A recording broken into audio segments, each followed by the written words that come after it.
दोस्तों नमस्कार। दोस्तों, विष्णु अर्पण एक औरत की प्रेरणादायक कहानी। आज के वीडियो में हम इसी के बारे में जानने वाले हैं।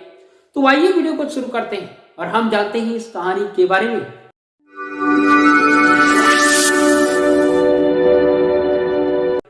दोस्तों, एक गांव में एक औरत थी जो भगवान की बहुत बड़ी भक्त थी, परंतु वो अनपढ़ थी। उसे पूजा पाठ का विधान नहीं पता था। वो कोई मंत्र नहीं जानती थी। भगवान की मन से पूजा करती थी। मन उसका अच्छा बिल्कुल साफ था। वो बहुत परेशान भी थी क्योंकि उसके घर में बरकत नहीं थी। एक दिन की बात है, कुछ ब्राह्मण उसके घर आ पहुंचे भिक्षा मांगने के लिए। तो उसने क्या किया, दौड़ करके ब्राह्मणों को अपने घर आसन पर बिठाया और उनकी सेवा सत्कार की। सेवा सत्कार करने के बाद में वह उनके चरणों में गिर पड़ी और कहा कि हे नाथ, हे महाराज, मैं बहुत पूजा पाठ करती हूँ, परंतु मुझे पूजा का विधान कुछ भी नहीं पता है। कोई मंत्र मुझे नहीं आता है। मैं जैसे भी हो सकता वैसे भगवान की पूजा करती हूँ, परंतु मैं बहुत परेशान रहती हूँ। मेरे घर में बरकत नहीं है। मैं क्या करूं? कोई ऐसा उपाय बताओ महाराज जिससे हमारा संकट दूर हो सके। तो ब्राह्मणों ने बताया कि आप ऐसा काम करो, बहुत सीधा सा मैं आपको एक मंत्र बताता हूं। इस मंत्र का आप जाप करेंगी, आपका हर दुख दूर हो जाएगा। तो उस औरत ने कहा कि महाराज मुझ पर कृपा करें।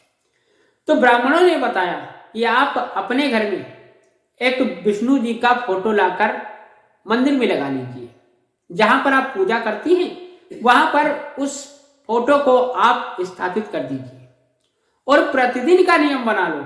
आप भोजन बनाओ, सबसे पहले थाली लगाकर विष्णु जी के सामने ले जाओ और वहां पर धूप दीप करके कहो विष्णु अर्पण। उसके बाद में आप भोजन को करो। इसी तरह से जब आपको जल पीना हो तो जल का लोटा भरकर पहले विष्णु जी के सामने विष्णु अर्पण, फिर आप जल पिए। इस प्रकार से आप करेंगे, आपका संकट कुछ ही दिनों में दूर हो जाएगा। दोस्तों, उस स्त्री ने उस ब्राह्मण की बात मानी और ये छोटा सा मंत्र उसकी समझ में आ गया। उसने दूसरे दिन ही बाजार से एक फोटो मंगवा लिया विष्णु जी का और जहां पर वो पूजा करती थी वहां पर उस फोटो को स्थापित कर दिया। दोस्तों, प्रतिदिन का नियम बना लिया। जब वह भोजन बनाती तो थाली परोस करके सबसे पहले विष्णु जी के सामने धूप दीप करके विष्णु अर्पण, उसके बाद में स्वयं भोजन करती। इसी तरह से जब उसे जल पीना होता सबसे पहले लोटा भर के विष्णु जी के सामने विष्णु अर्पण और उसके बाद में वो स्वयं जल पीती।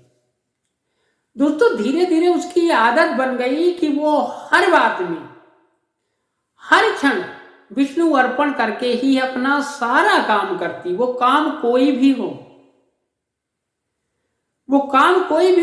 परंतु वो काम करने से पहले वो विष्णु जी को अर्पण जरूर कर देती। एक दिन की बात है, बहुत दिनों से कूड़ा घर का करके एक जगह वो लगाती रही।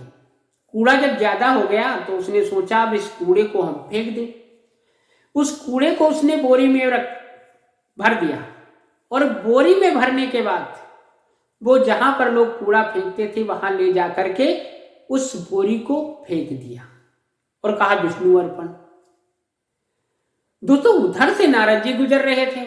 नारद जी ने जब ये सुना कि ये स्त्री कूड़ा फेंक रही है और हमारे विष्णु जी को अर्पण कर रही है, नारद जी विष्णु जी के परम भक्त थे, उनसे रहा नहीं गया। नारद जी तुरंत वापस लौट करके आए और उस बिना पूछे जाचे उस स्त्री के गाल पर उन्होंने एक थप्पड़ जड़ दिया और कहा कि कूड़ा फेंकती और हमारे विष्णु जी को अर्पण करती हो। दोस्तों, जो ही उसके थप्पड़ लगा उसने बुरा नहीं माना और उसने बस यही कहा विष्णु अर्पण। थप्पड़ भी विष्णु जी को अर्पण कर दिया। नारद जी ने कहा हाँ, अब भी विष्णु अर्पण।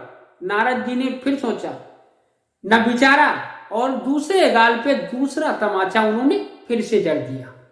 स्त्री ने फिर कहा विष्णु अर्पण। वो भी थप्पड़ उसने विष्णु जी को अर्पण कर दिया। अब नारद जी को बहुत गुस्सा आया, बहुत क्रोध आया, तो उन्होंने कुछ कहा नहीं, मारे गुस्से के वो सीधे बैकुंठ जा पहुंचे।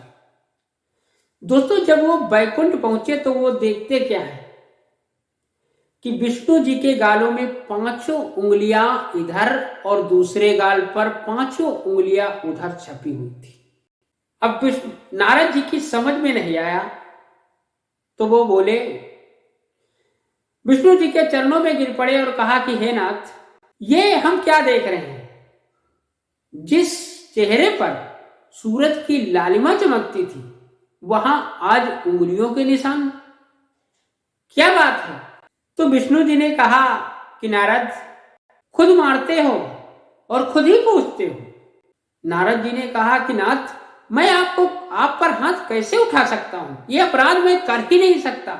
तो विष्णु जी ने कहा, जिस स्त्री को तुम थप्पड़ मार करके आ रहे हो, वो थप्पड़ उसने विष्णु जी को अर्पण किया था, विष्णु अर्पण करके, तो वो थप्पड़ उसे नहीं, वो थप्पड़ मेरी लगी थी।